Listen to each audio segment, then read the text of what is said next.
안녕하세요. 저는 92년생 31살 양의인 청년입니다.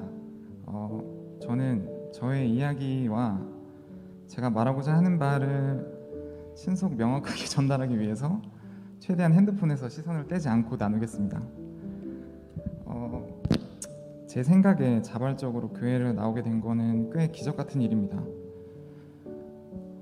저희 누나한테 물어보면 아실 건데요. 성인이 돼가면서부터 기성 종교에 강한 저항심이 있었기 때문입니다.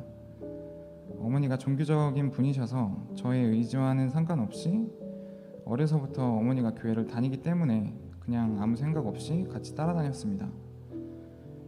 이게 모태신앙의 맹점이기도 한데요. 저항심의 근원은 성직자들과 교회의 부패에도 있지만 되게 신이라는 존재 자체에 대한 회의감이었습니다. 20대 초반에는 허무주의와 염세적인 사상에 절어있기도 했고요. 이제와 내린 결론은 복잡하게 따지는 것을 그만두고 인정해보기로 하는 것이었습니다. 이런 제 성장 과정을 후회하진 않습니다. 스스로 생각하는 법도 배웠고 비판적인 사고력도 갖추게 되었고 생각의 깊이도 깊어졌다고 생각을 하거든요. 재밌는 건 사물을 구체화하기 위해 제일 좋은 방법은 아이러니하게도 그것을 의심하는 것입니다. 제가 하나님을 인정하기 위한 여정에서 절대로 필요했던 건 하나님을 의심하는 거였습니다. 다들 하나쯤은 아픔이 있을 텐데요. 저에게 아픔은 아버지였습니다. 어릴 적부터 가족 문제로 아버지는 술을 자주 드셨고요. 드시면 이제 폭력적으로 변하셨는데요.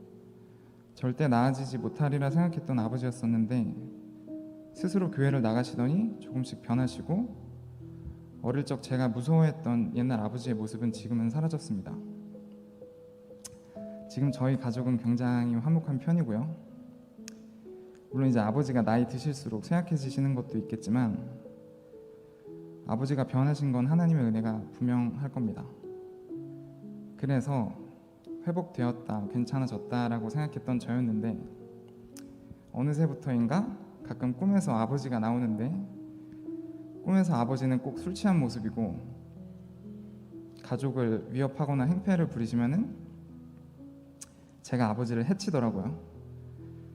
그런 꿈을 꾸는 저도 충격적이고 꿈에서 깨면 정말 하루 종일 기분이 안 좋았습니다. 어릴 적 소년 양의인이 아버지에 대한 원망과 분노가 아직도 남아있다는 것을 깨닫게 되는 순간이었습니다. 저는 이 일을 누나와 어머니한테 나누었고 어머니가 진심으로 기도를 해주셨습니다. 다행히 지금은 그런 꿈을 잘 꾸지 않습니다. 전 믿음의 미덕이 자유함이라고 생각합니다. 방종이 아닌 자유함. 제 이름을 양의인이라고 지어주신 아버지께 감사합니다. 저희 어머니도 이름을 지어주셨는데 어머니는 이름을 물론 부모님께 선한 성품을 물려받기도 했지만 부모님의 직업으로 인해서 중3 때부터 쭉 부모님과 떨어져서 지냈습니다. 저랑 누나는 서울에서 지내고 부모님은 지방에서 일하시고 분명히 탈선하기 좋은 환경이었습니다. 충분히 삐뚤게 성장할 수 있었는데 의인이라는 이름이 분명 제 인생의 갈림길에서 도의적 선택에 영향을 미쳤을 겁니다. 20대 때 주변에 좋은 형, 누나들, 인연들을 붙여준 것도 감사합니다. 제가 20대 초중반에 이전에 자그마한 교회를 다닐 때 저는 항상 겉돌았었거든요. 주일 전날 술 마시고 술도 덜 깬 채 씻지도 않고 머리는 이제 떡 저어가지고 교회에 나가서 술 냄새 나는 걸 알면서 목사님, 장로님과 포옹하고 인사하고 그때는 부끄럽지 않았습니다. 누추하고 망가진 거짓 없는 제 모습 그대로 신 앞에 나아가는 게 더 진정성이 있다고 생각했었기 때문에 그때 그 교회 아는 형이 저에게 했던 말이 있습니다. 특별히 뭘 하지 않아도 되니까 넌 그냥 포도나무 가지에 붙어있듯이 붙어만 있으라고. 형이 저에게 어렵게 꺼낸 말은 저의 예상과는 달랐습니다. 부담을 주는 말도 아니었고 화려한 설교를 한 것도 아니고요. 교회에서 직분을 맡아보라는 말도 아니었습니다. 저에게는 굉장히 인상적으로 다가왔습니다. 저와 같은 고민을 하는 청년이 분명 있을 겁니다.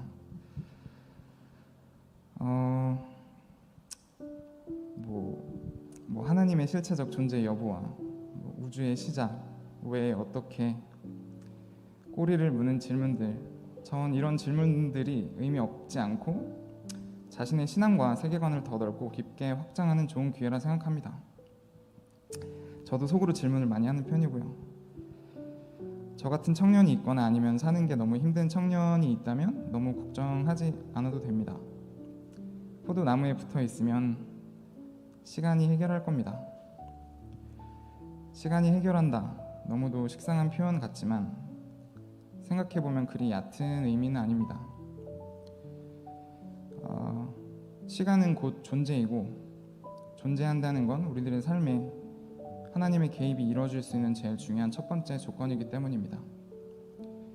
여기 계신 분들은 여러분의 존재만으로 하나님의 도우심을 받을 수 있는 자격을 갖추신 겁니다. 포도나무에서 결국에는 열매 맺을 저와 여러분들의 존재를 기대하며 나눔을 마치겠습니다. 감사합니다.